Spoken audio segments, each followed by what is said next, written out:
Greetings, social, independent, paradoxical Aquarius. My name is Eliane Nicole. I'm an astrologer and tarot card reader, and now I'm going to do the November 2020 forecast for Aquarius. I'm going to do a tarot reading, and in the second half of the video, I'm going to talk about some of the planetary transits. And I suggest if you want to know more details about the planetary transits, follow me on Instagram at astrology.tarot.Eliane Nicole. There I do more details, but here I'm doing broad strokes. And if you watch the video for your sun, moon, and rising, you can get an idea of the broad strokes. So as we enter the month of November, Aquarius, you have the Three of Wands, a success or an achievement. Your ship is coming in. Something you've been waiting for is coming to you. And you are covered by the Ten of Wands, so you've been carrying a burden, and you are crossed by the Page of Swords, so it looks like you have some news that is going to, I don't think it's good or bad news, it's just news that changes things. And the basis of the situation, the Hanged Man reversed. So it looks like you were, being nudged into seeing things from a different perspective, looking at things in a different way, maybe looking at life in the rear view mirror, rethinking the steps that you took or something, or the route, or just looking at it from another perspective. What's leaving is the Four of Pentacles reversed, a risk or a gamble that you took. What could come into being? So this is a Lovers reversed. This could be not seeing eye to eye with your mate or lover around mid-month. It could be the actual unraveling of a relationship, a breakup, or just temporary, not seeing eye to eye. And if you're single, it could just be that you are feeling that, a sense of wishing you had that. What will come into being? Nine of Pentacles. It looks like a good money card for Aquarius mid-month in November. And fears or insecurities, the Six of Cups. This is something around friends or an intimate relationship in your life. Could be around intimacy in general. Others see you as the Fool, starting on a new journey, standing on the point of all possibilities. Positive feelings, the Ten of Cups reversed. This has to do with a family upset or maybe an emotional family situation, but that you feel very positive about it towards the end of the month. And then the outcome is the Page of Pentacles reversed.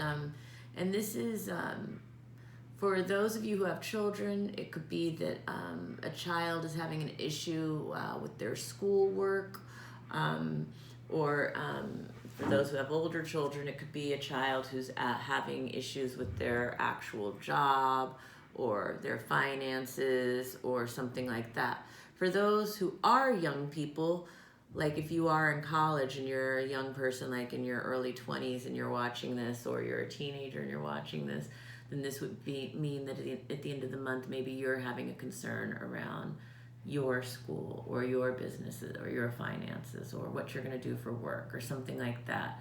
And, for people who are not young people and who do not have children, then this would just be maybe a missed opportunity at the end of November. So, pages can be people or they can be other things. And that's why it's always best to get a one-on-one reading, because then I know when I'm talking to you what it means for you. But right now I'm just doing the general Aquarius, so I'm giving all the possibilities. Anyway, planetary-wise, as we enter the month of November, we are just coming off of the full blue moon in Taurus. It happened on Halloween, which was supposed to be bringing a big surprise.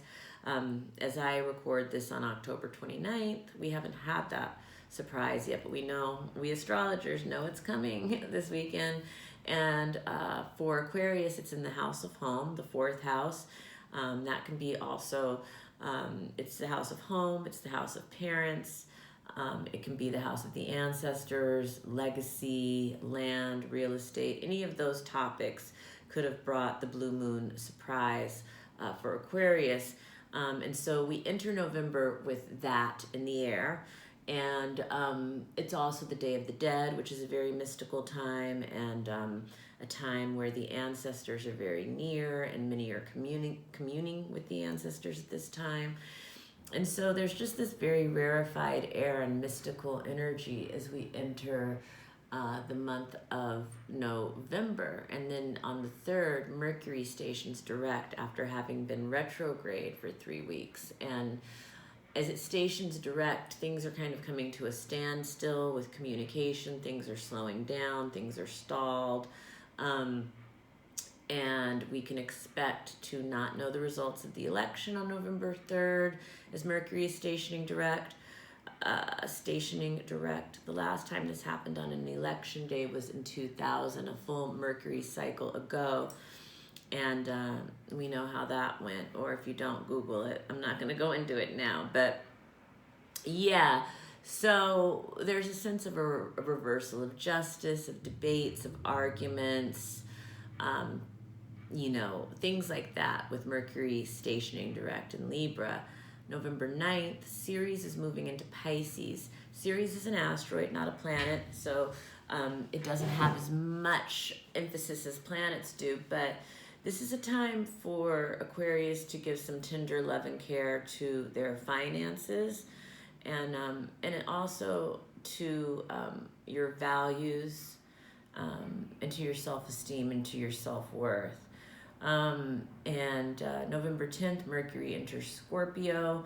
When Mercury enters Scorpio, so while Mercury was retrograde in Libra, you may have been arguing about your beliefs, your higher truth, your spirituality. It could be around higher education, any of those things. As it moves into Scorpio, this is about career, attainment, reputation, things like this. And you are starting to clear these things up, whatever the Mercury retrograde and Scorpio story was that was unfolding for you probably October 13th through October 27th. And for some people, Mercury retrograde and Scorpio signified, betrayals or secrets revealed. For some, there were issues of identity theft. For some, that there was just emotional communication outbursts. Different people had different experiences, but now it's starting to clear up, and it will be in the clearing so we're reviewing,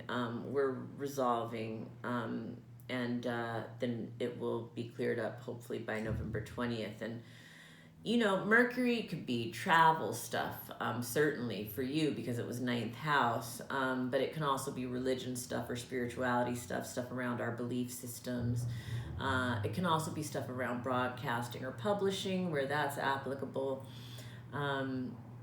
Anyway, November 12th, Jupiter is forming a conjunction with Pluto. That's the 3rd and final one of the year. This conjunction has been associated with the surges in the virus. It hit exact the first time April 4th, the second time June 30th. This is the 3rd and final. So there's a sense of whatever that story is in your personal life that's been unfolding with Jupiter and Pluto, it's coming to its conclusion now for the year. And it's also coming to a head in a very kind of significant way because Mars is also stationing direct in Aries on November 13th. So Mars direct in Aries is, it's very much about anger and frustration. For Aquarius, this was in the area of, where's Aries for Aquarius? This is in the house of communication. Yeah, so learning how we communicate, I think, when we're frustrated or angry, is what this was about for Aquarians. So this is all, yeah, it's kind of coming to a crescendo November 13th. I got distracted by the tree trimmers who were staring at me outside. So sorry, I almost lost the plot, but I'm back. Yeah, so, but yeah, Mars direct that's your house of communication. It comes to its most heated point at that time, but then it's going to start to resolve. But it is a story that's playing itself out until the beginning of the year. And I'm on the 6th floor, so when the tree trimmers are up high, they're at my level. Anyway, and they're like probably wondering what I'm doing, reading tarot cards, talking to myself in the window, but that's okay. Yeah, so anyway, November 14th is the new moon in Scorpio, and so the new moon is incredibly rich in cosmic soil to plant the seeds of intention that we want to manifest. And Scorpio new moon is a great time for magic. Scorpio rules the occult and the unseen, and but also it's a great time to set intentions around any Scorpio themes, like elimination, so anything we want to eliminate from our lives, but also death, transformation, rebirth, regeneration, if we want to reinvent anywhere.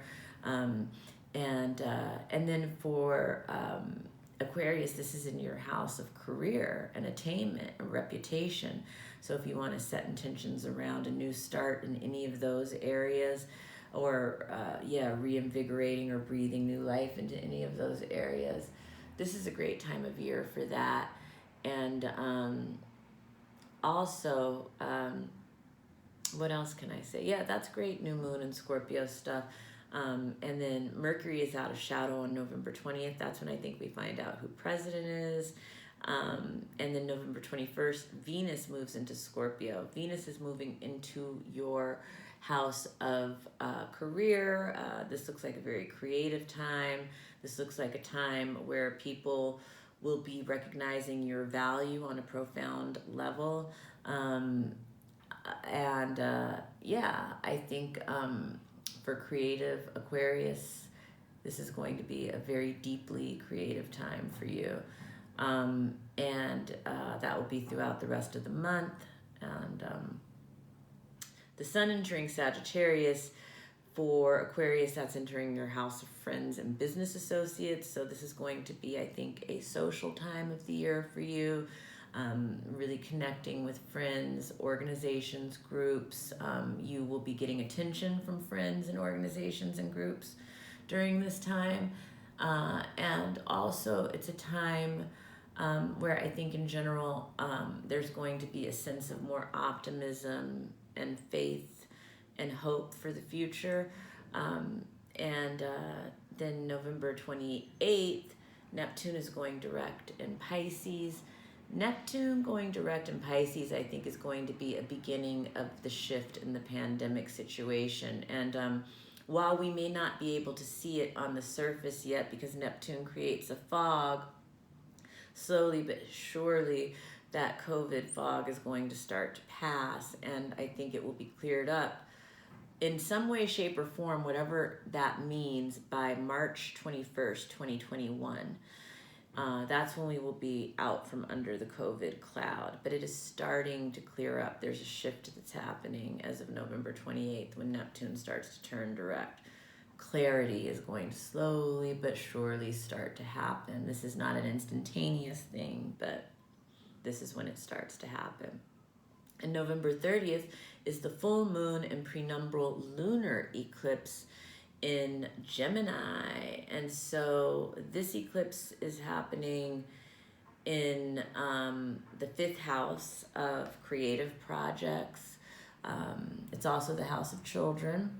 It's also the house of sex. It's the house of pleasures. It's the house of joy. So it can manifest in any way on that scale with any of those topics for Aquarius. And eclipses can bring up the shadow in ourselves or in others. Eclipses bring illumination, and eclipses also bring culmination. So that is happening, and the North Node is in that house, so there could be a sense of worldly gain for Aquarius at this time, brought about by this eclipse as well. And so it's an interesting time. It's a great time for a reading. I encourage you to contact me for a one-on-one reading. I'm doing readings on Zoom, so I can read for people in any city, anywhere in the world. I love doing it. It would be an honor to read for you. Please give me a thumbs up if you like this reading, and please subscribe to my channel if you have not already. Please share this video with other Aquarius that you know. Please follow me on Instagram at astrology.tarot.Eliane Nicole. There I do more detailed posts about the transits as they're unfolding, because I just did broad strokes for this reading. And thank you so much for listening and watching, and I appreciate you, and have a wonderful November. Truly, once we get through mid-November, we are through the toughest astrology of 2020. And so congratulations for making it through one of the historically most tough years, certainly in my 48 years on planet Earth. So congratulations, you are a survivor, you are a fighter, and you have a purpose here in this journey for the next phase that we are heading to. So see you soon, Aquarius.